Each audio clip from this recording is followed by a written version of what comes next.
എല്ലാ കൂട്ടുകാർക്കും നമ്മുടെ പുതിയൊരു വീഡിയോയിലേക്ക് സ്വാഗതം. ഇന്നത്തെ നമ്മുടെ റെസിപ്പി നല്ല ചൂട് ചോറിൻ്റെ ഒക്കെ കൂടി കഴിക്കാൻ പറ്റുന്ന വളരെ ടേസ്റ്റി ആയിട്ട് എന്നാൽ എളുപ്പത്തിൽ തയ്യാറാക്കാൻ പറ്റുന്ന ഒരു വഴുതനങ്ങ ഫ്രൈ ആണ്. അപ്പോൾ ഈ ഒരു വഴുതനങ്ങ ഫ്രൈയിൽ ചേർക്കുന്ന മസാല വന്നിട്ട് സ്പെഷ്യൽ ആയിട്ടുള്ള ഒന്നാണ്. അതെന്താണെന്നുള്ളത് നമുക്ക് കണ്ടു നോക്കാം. അതിനു മുൻപ് നമ്മുടെ ഈ ഒരു ചാനൽ ആദ്യമായിട്ട് കാണുന്നവർ പ്ലീസ് ഒന്ന് സബ്സ്ക്രൈബ് ചെയ്ത് സപ്പോർട്ട് ചെയ്യാൻ മറക്കരുത്. അപ്പോൾ നമ്മൾ സ്പെഷ്യൽ ആയിട്ടുള്ള വഴുതനങ്ങ ഫ്രൈ തയ്യാറാക്കാനായിട്ട് ഞാനിപ്പോൾ ഇവിടെ ഒരു 7-8 വഴുതനങ്ങ എടുത്തിട്ടുണ്ട്. എല്ലാം നല്ലപോലെ കഴുകി ക്ലീൻ ചെയ്തെടുത്തിരിക്കുന്നതാണ്. അതിൻ്റെ ആ ഒരു ഞെട്ട് ഭാഗങ്ങളൊന്നും കളയരുത്, നമുക്കത് ആവശ്യമുണ്ട്. ഇതിപ്പോൾ ഞാനിവിടെ ഇതുപോലെ ഒന്ന് 4ആയിട്ട് കട്ട് ചെയ്തെടുക്കുന്നുണ്ട്. കട്ട് ചെയ്യുന്ന സമയത്ത് ഇതിങ്ങനെ അറ്റ് പോകാതെ നോക്കണം, കാരണം നമ്മൾ ഇതിൻ്റെ അകത്ത് മസാല ഫില്ല് ചെയ്തിട്ടാണ് ഫ്രൈ ചെയ്തെടുക്കാൻ പോകുന്നത്. പിന്നെ നിങ്ങൾക്ക് ഈ ഒരു വഴുതനങ്ങയ്ക്ക് പകരം നമ്മുടെ ഉണ്ടക്കത്തിരിക്ക ഉണ്ടല്ലോ, അത് വേണമെങ്കിൽ നമുക്ക് യൂസ് ചെയ്യാവുന്നതാണ്. വലിപ്പമുള്ളതല്ല, തീരെ ചെറുതായിട്ടുള്ള ഉണ്ടക്കത്തിരിക്ക ഉണ്ടാവുമല്ലോ, അത് വെച്ചിട്ട് നമുക്ക് ഇതുപോലെ ഫ്രൈ ചെയ്തെടുക്കാവുന്നതാണ്. അപ്പോൾ ഇത് 4ആയിട്ട് ഇങ്ങനെ കട്ട് ചെയ്യുന്ന സമയത്ത് ഇതിൻ്റെ അകത്ത് പുഴുവോ എന്തെങ്കിലും ഉണ്ടെങ്കിൽ നമുക്ക് റിമൂവ് ചെയ്യാവുന്നതാണ്. അപ്പം ഞാൻ ഇതെല്ലാം ഇവിടെ കട്ട് ചെയ്തെടുത്തിട്ടുണ്ട്.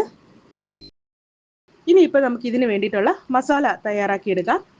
അതിനായിട്ട് ഞാനിപ്പോൾ ഇവിടെ എടുത്തിരിക്കുന്നത് നമ്മുടെ ദോശപ്പൊടിയാണ്. അപ്പോൾ ഈ ഒരു ദോശപ്പൊടി വെച്ചിട്ട് തയ്യാറാക്കുമ്പോൾ ഇതിന് ടേസ്റ്റ് ഉണ്ടാകുമോ എന്നുള്ള സംശയമൊന്നും വേണ്ട.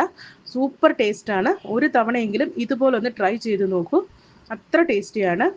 ഞാനിപ്പോൾ ഇവിടെ 3 ടേബിൾ സ്പൂൺ അളവിൽ ദോശപ്പൊടി എടുത്തിട്ടുണ്ട്. നമ്മളെടുക്കുന്ന വഴുതനങ്ങയുടെ വലിപ്പത്തിനനുസരിച്ച് എടുത്താൽ മതിയാകും. അതോടൊപ്പം തന്നെ ഞാൻ ഇതിലേക്ക് 1 ടീസ്പൂൺ അളവിൽ മുളക് പൊടിയും 1/4 ടീസ്പൂൺ അളവിൽ മഞ്ഞൾപ്പൊടിയും ആവശ്യത്തിനുള്ള ഉപ്പും കൂടി ചേർത്ത് കൊടുക്കുന്നുണ്ട്. ഇനി ഇതെല്ലാം കൂടി നല്ലപോലെ ഒന്ന് മിക്സ് ചെയ്തെടുക്കുക. അതിനുശേഷം നമ്മൾ കട്ട് ചെയ്ത് വെച്ചിരിക്കുന്ന വഴുതനങ്ങയ്ക്കകത്ത് ഈ ഒരു മസാല നല്ലപോലെ ഒന്ന് ഫില്ല് ചെയ്ത് കൊടുക്കുക. മസാല ഫില്ല് ചെയ്യുന്ന സമയത്ത് നമ്മൾ ആ കട്ട് ചെയ്തിരിക്കുന്ന 4ആയിട്ട് കട്ട് ചെയ്തിരിക്കുന്ന ആ ഒരു ഭാഗം ഉണ്ടല്ലോ, അതൊക്കെ പൊട്ടിപ്പോവാതെ നോക്കണം. വളരെ സാവധാനം അതിൻ്റെ ഉള്ളിലേക്ക് മസാല നല്ലപോലെ ഫില്ല് ചെയ്ത് കൊടുക്കുക. അപ്പോൾ ഈ ഒരു ദോശപ്പൊടി വെച്ചിട്ട് നമുക്ക് ഇഡ്ലിക്കും ദോശയ്ക്കും മാത്രമല്ല കേട്ടോ, ഇതുപോലെ നമുക്ക് വെജിറ്റബിൾസ് ഒക്കെ നമുക്ക് ഫ്രൈ ചെയ്യാനായിട്ടും യൂസ് ചെയ്യാവുന്നതാണ്. പിന്നെ ഈ ഒരു സ്പെഷ്യൽ ആയിട്ടുള്ള നമ്മുടെ ദോശപ്പൊടിയുടെ റെസിപ്പി വന്നിട്ട് നമ്മുടെ ചാനലിൽ ഇതിന് മുൻപ് ഞാൻ അപ്ലോഡ് ചെയ്തിട്ടുണ്ട്. ലിങ്ക് ഞാൻ താഴെ ഡിസ്ക്രിപ്ഷനിൽ കൊടുക്കാം. താല്പര്യമുള്ളവർക്ക് പോയി ചെക്ക് ചെയ്യാവുന്നതാണ്. ഒരുപാട് നാൾ കേടാവാതെ ഇരിക്കാനും ടേസ്റ്റ് കൂടാനും ഒക്കെയുള്ള ടിപ്സും കാര്യങ്ങളൊക്കെ ഞാൻ അതിൽ ഷെയർ ചെയ്തിട്ടുണ്ട്. താല്പര്യമുള്ളവർക്ക് പോയി ചെക്ക് ചെയ്യാവുന്നതാണ്.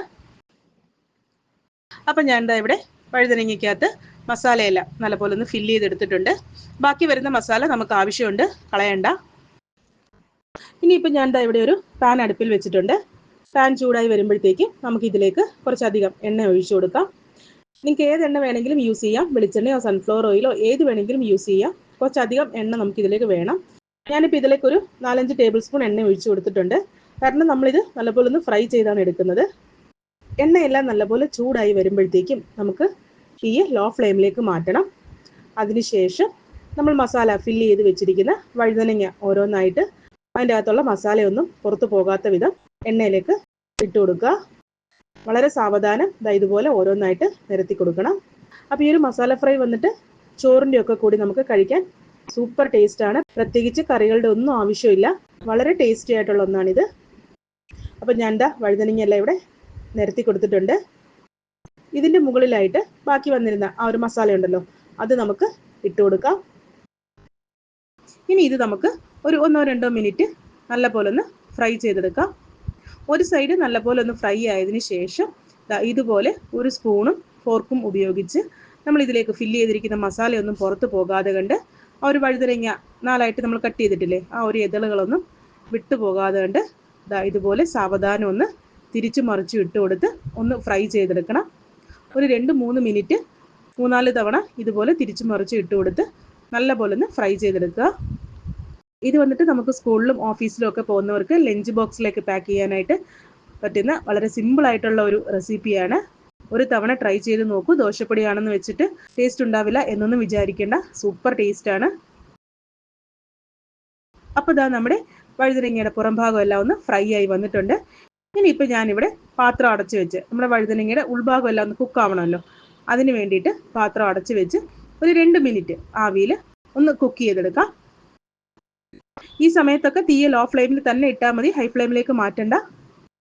അപ്പോൾ ഒരു 3 മിനിറ്റ് ആയിട്ടുണ്ട്. ഞാനിപ്പോൾ ഇതൊന്ന് തുറന്ന് നോക്കുകയാണ്.